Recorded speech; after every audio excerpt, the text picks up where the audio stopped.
दोस्तों नमस्कार। आज की कथा है बहुत ही पावन और पवित्र करवा चौथ व्रत की कथा। बहुत समय पहले की बात है। एक नगर में सती नाम की एक धर्मपरायण स्त्री रहती थी। उसका विवाह एक व्यापारी से हुआ था जो बहुत ईमानदार परंतु यात्राओं में अधिक समय बिताने वाला व्यक्ति था। सती अपने पति की अनुपस्थिति में घर गृहस्थी संभालती और भगवान शिव की आराधना में दिन बिताती। वो पतिव्रता के आदर्शों का पालन करने वाली विनम्र और करुणामयी स्त्री थी। एक बार उसके पति को व्यापार के लिए समुद्र पार जाना पड़ा।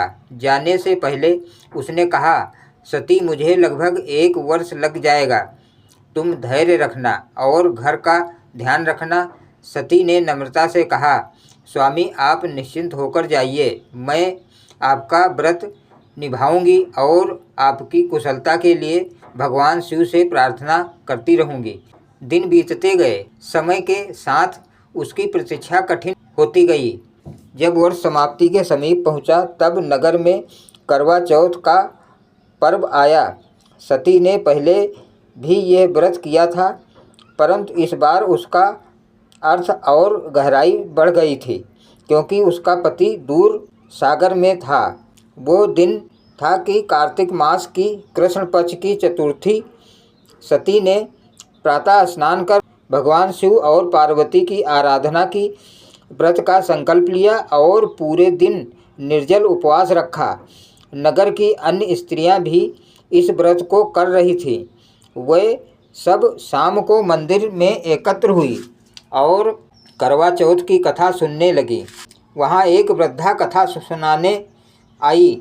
उसने कहा, बेटियों सुनो यह पवित्र कथा।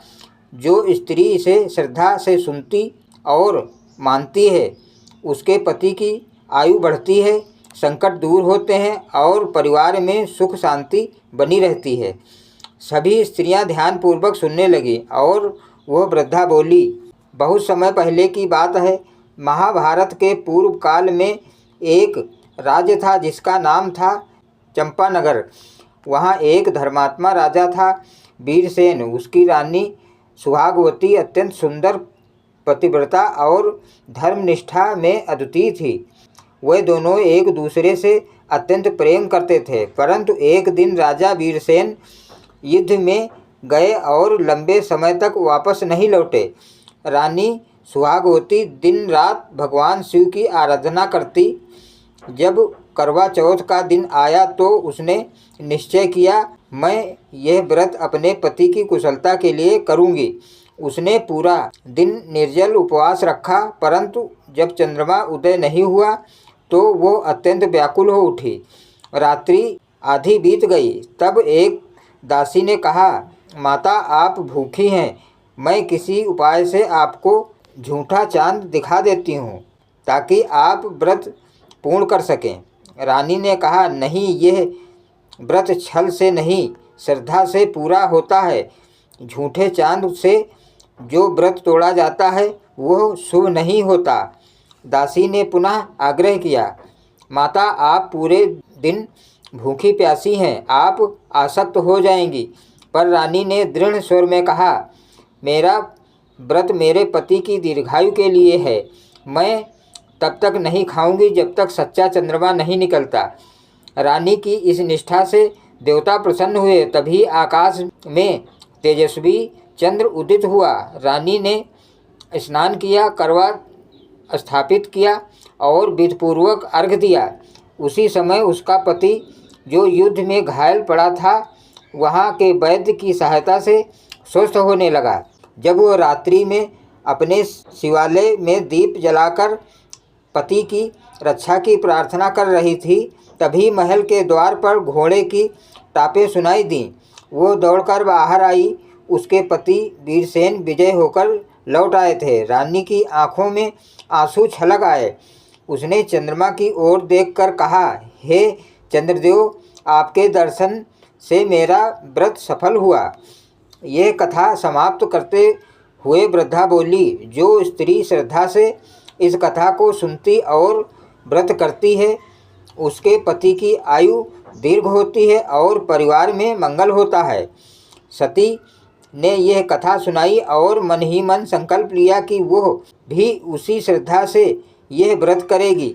उसने दिन भर बिना जल पिए समय बिताया और रात्रि में जब आकाश में चांद निकला तब उसने चलनी से चंद्रमा को देखा, अर्घ दिया और पति के चित्र के सामने दीप जलाया।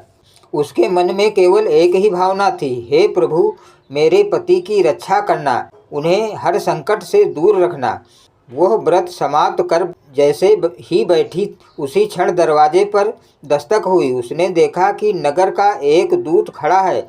उसने कहा, व्यापारी जी का जहाज तूफान में फंस गया था, पर वे बाल बाल बच गए और अब वे सुरक्षित तट पर पहुंच चुके हैं। सती की आँखों से आंसू बह निकले। उसने भगवान शिव का आभार माना, कहा, यह करवा चौथ के व्रत की ही महिमा है जिसने मेरे पति की रक्षा की। समय बीता। कुछ दिनों बाद उसका पति घर लौटा। उसने बताया, जब जहाज डूबने को था तब मुझे अचानक लगा किसी अदृश्य शक्ति ने मुझे तट की ओर खींच लिया हो। मुझे आज समझ आया कि वो शक्ति तुम्हारे व्रत की थी। सती ने मुस्कुराकर कहा, स्वामी, यह केवल मेरा नहीं, उस करवा चौथ के व्रत का प्रभाव है जिसे युगों से स्त्रियां करती आई हैं। पति ने भावुक होकर कहा, यदि स्त्रियों की श्रद्धा इतनी महान है कि वह मृत्यु से भी रक्षा कर सकती हैं, तो यह व्रत धरती का सबसे पवित्र व्रत है। फिर वर्ष दर वर्ष सती यह व्रत करती रही। हर बार वही नियम, वही श्रद्धा, वही संकल्प। नगर की अन्य स्त्रियां भी उसकी निष्ठा से प्रेरित होकर यह व्रत करने लगी। उसने अनेक स्त्रियों को यह कथा सुनाई, रानी सुहागवती की, जिसने अपने पतिव्रत बल से पति को मृत्यु से बचाया था।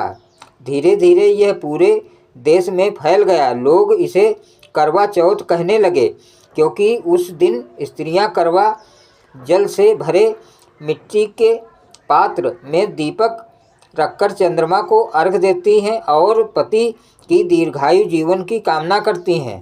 कहते हैं कि उस रात्रि में चंद्रमा निकलता है तब आकाश में केवल उजाला ही नहीं होता, बल्कि हर स्त्री के हृदय में भी चंद्र सा प्रकाश फैल जाता है। वो अपने मन से संकल्प करती है, जैसे करवा ने यमराज को रोक दिया, जैसे सुहागवती ने पति को मृत्यु से लौटाया, वैसे ही मेरे पति का जीवन दीर्घ और मंगलमय हो।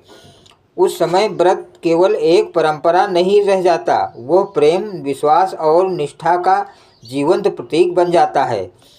कई युग बीते, यह कथा अमर रही। हर करवा चौथ की रात जब कोई पत्नी चंद्रमा को चलनी से देखती है तो कहीं ना कहीं उस प्राचीन सती का भाव उसमें जीवंत हो उठता है। उसका चंद्रमा केवल आकाश का गोला नहीं, बल्कि उसके पति के जीवन की ज्योति बन जाता है। और जब वह चंद्रमा को अर्घ देकर पति के हाथ से जल ग्रहण करती है तो वो कहती है, हे चंद्रदेव, मेरे सौभाग्य की रक्षा करना, मेरे प्रेम को अमर बनाना। इसी कारण से कहा जाता है कि करवा चौथ केवल उपवास व्रत नहीं, ये एक पतिव्रता का अमर प्रण है, जिसने यमराज को झुका दिया, जिसने मृत्यु को चुनौती दी और जिसने प्रेम को पूजा का स्वरूप दिया। युग बदलते गए पर यह कथा नहीं बदली। सती, करवा, द्रौपदी, सुहागवती, सबके रूप में यह व्रत आज भी जीवित है। करवा चौथ की वह चांदनी रात आज भी उसी प्रेम और निष्ठा का साक्षी है, जहाँ एक स्त्री का मौन तप और एक पति का जीवन बन जाता है। करवा चौथ की ढेर सारी शुभकामनाएं। जय श्री कृष्णा। धन्यवाद दोस्तों।